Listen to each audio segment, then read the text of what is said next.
السلام علیکم ویورس، آج کی اس ویڈیو میں ہم کلاس 10 کے جو نیو بک آئے ہیں اس کے نعت کی جو وہ اشعار ہیں ان کی تشریح کریں گے۔ تو پہلا شعر ہے: رسول مصطفیٰ صلی اللہ علیہ وآلہ وسلم کہے، محمد مصطفیٰ صلی اللہ علیہ وآلہ وسلم کہے، خدا کے بعد بس وہ ہے، پھر اس کے بعد کیا کہیں۔ اس کا جو تشریح ہے، اس شعر میں شاعر نے محبت و عظمت رسول صلی اللہ علیہ وآلہ وسلم کو انتہائی خوبصورتی سے بیان کیا ہے۔ وہ فرماتے ہیں کہ چاہے آپ حضور صلی اللہ علیہ وآلہ وسلم کو رسول مجتبیٰ کہیں یا محمد مصطفیٰ، ہر لقب ان کی عظمت اور برتری کا اعلان ہے۔ دوسرے مصرعے میں شاعر بتاتا ہے کہ اللہ تعالیٰ کے بعد اگر کوئی ہستی سب سے زیادہ قابل تعظیم اور مقام و مرتبہ والی ہے تو وہ حضور نبی کریم صلی اللہ علیہ وآلہ وسلم ہے۔ ان کے بعد کسی کا ذکر کرنا گویا فضول ہے، کیونکہ ان جیسا کوئی اور نہیں۔ بقول شاعر: تمہارے در کا فقیر ہوں، یہی ہے میری پہچان، مدینے والے کا غلام ہوں، یہی میری شان۔ یہ شعر عشق رسول اللہ صلی اللہ علیہ وآلہ وسلم کی گہرائی کو ظاہر کرتا ہے۔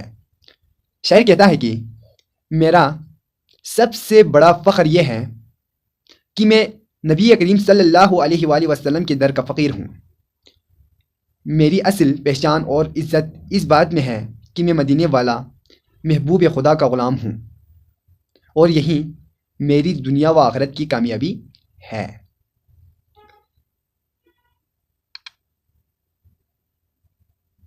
شعر نمبر 2 ہے: شریعت کیا ہے یہ اسرار ختم الانبیاء صلی اللہ علیہ وآلہ وسلم کہیں، محبت کا تقاضا ہے کہ محبوب خدا صلی اللہ علیہ وآلہ وسلم کہے۔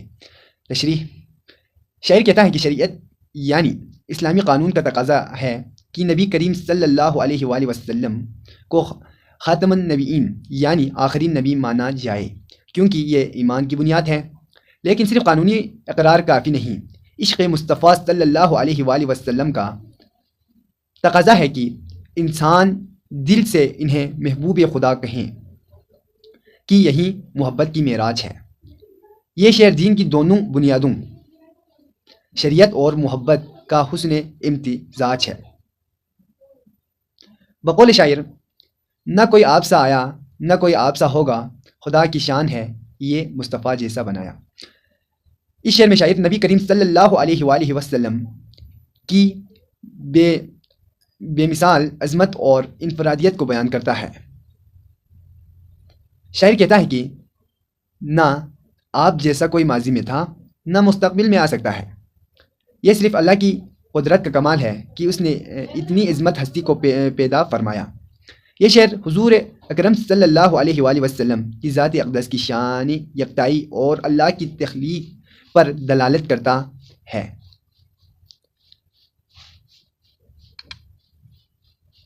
اچھا، شعر نمبر 3 ہے: جب ان کا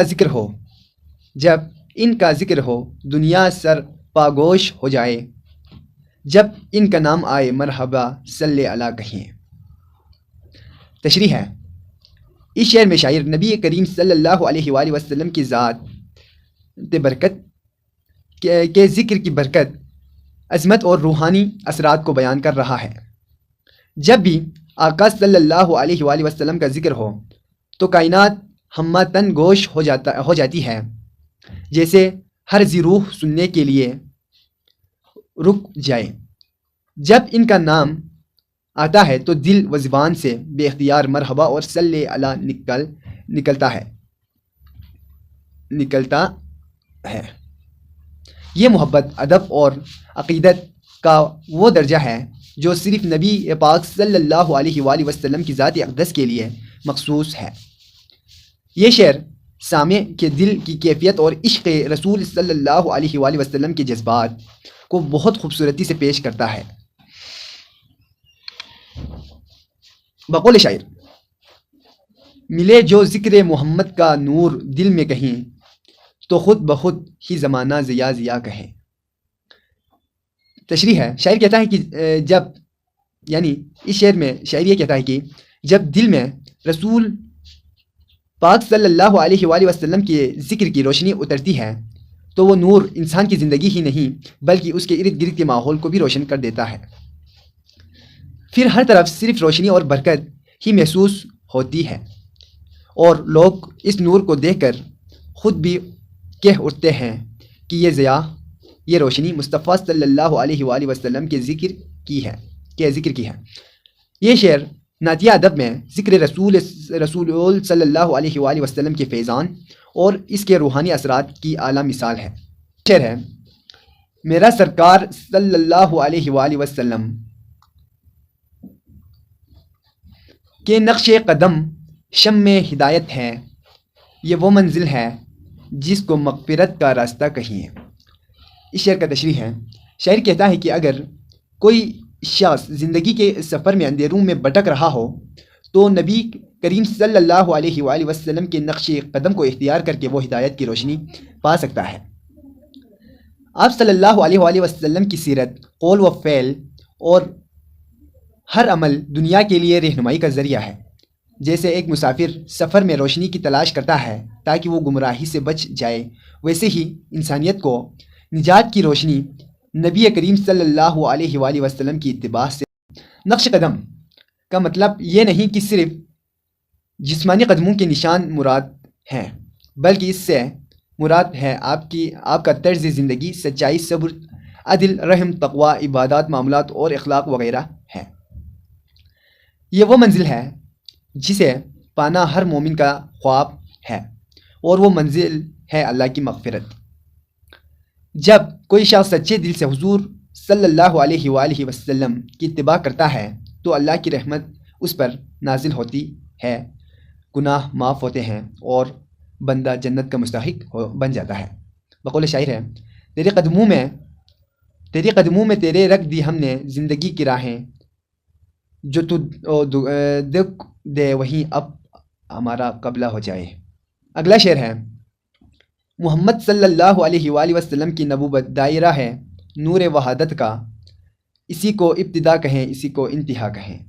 اس شعر کا تشریح ہے، شاعر اس شعر میں یہ پیغام دے رہا ہے کہ نبی کریم صلی اللہ علیہ وآلہ وسلم کی نبوت محض ایک پیغام یا منصب نہیں بلکہ وہ اصل نور ہے جس سے پوری کائنات نے وجود پایا۔ جیسے دائرہ کسی ایک نقطے پر شروع ہو کر اسی پر مکمل ہوتا ہے، ویسے ہی آپ صلی اللہ علیہ وآلہ وسلم کی نبوت آغاز بھی ہے اور کمال بھی۔ یہی رب کی وحدانیت کا ظہور آپ صلی اللہ علیہ وآلہ وسلم سے مکمل ہوا۔ بقول شاعر ہے، درود ان پر کہ جن کے دم سے کائنات ہے، نہ ان کا ابتدا کوئی نہ ان کی انتہا کوئی۔ یہ شعر اسی عقیدت کو ریز گہرائی سے پیش کرتا ہے کہ نبی کریم صلی اللہ علیہ وآلہ وسلم کی ذات ہر حد سے بلند ہے، ان کا مقام انسانوں کے فہم سے بالا تر ہے۔ شاعر کے مطابق کائنات کی حقیقت آپ صلی اللہ علیہ وآلہ وسلم کے نور میں چھپی ہے اور اس نور کے بغیر تخلیق کائنات کا کوئی مفہوم۔ اس شعر میں عشق، عقیدت اور عرفان کی خوبصورت جھلک نظر آتی ہے۔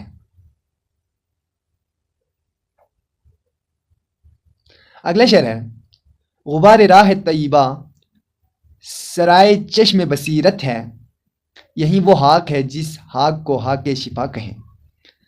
تشریح ہے، پہلا مصرع، غبار راہ طیبہ سرائے چشم بصیرت ہے۔ شاعر کہتا ہے کہ مدینہ منورہ کی خاک وہ خاک ہے جس کو اگر روحانی آنکھوں میں سرمایہ کی طرح لگایا جائے تو دل کی آنکھیں بصیرت صرف ظاہری نظر نہیں بلکہ دل کی وہ روشنی ہے جو حق اور باطل میں فرق حقیقت کو پہچان سکے۔ یہ خاک بظاہر مٹی ہے لیکن اہل دل کے لیے وحدانیت کا خزانہ ہے۔ دوسرا مصرع ہے اس کا، دوسرے مصرع، یہی وہ خاک ہے جس خاک کو خاک شفا کہیں۔ یہاں اس مٹی کی عظمت کو مزید بڑھایا گیا ہے۔ یہ وہی حق ہے جسے لوگ شفا کی حق کہتے ہیں، یعنی جو جسمانی بیماریوں کے ساتھ ساتھ روحانی بیماریوں کا بھی علاج ہے۔ مدینہ کی حق میں محبت رسول برکت، نور اور تاثیر ہے جو دلوں کو بدل دیتی ہے۔ مدینہ کی ہوائیں دل کو راحت دے رہی ہیں، یہی وہ نکہتیں ہیں جن سے جنت مہک رہی ہے۔